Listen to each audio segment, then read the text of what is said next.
কালীচরণ টাকা তোলেন, তিনি আগেই বলেছিলেন, এমনই দাবি করেছেন শুভেন্দু অধিকারী।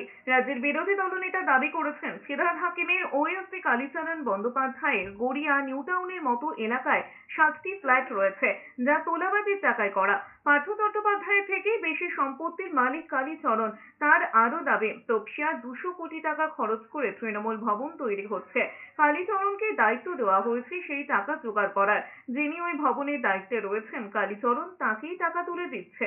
আমি তো এইখানে দাঁড়িয়ে বলেছিলাম যে কালী টাকা তোলে, কালীকে দায়িত্ব দেওয়া হয়েছে তপসিয়ার যে তৃণমূল ভবন, এটা ভেঙে নতুন করে তৈরি হচ্ছে, সেখানে 200 কোটি টাকার নতুন বিল্ডিং হচ্ছে টিএমসি।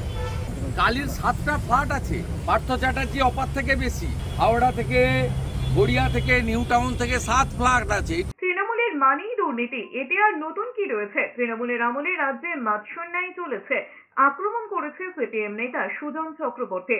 গোটা তৃণমূল দলে যত বড় নেতা তত বড় তোলাবাজ, তত বড় বেআইনি সম্পদ।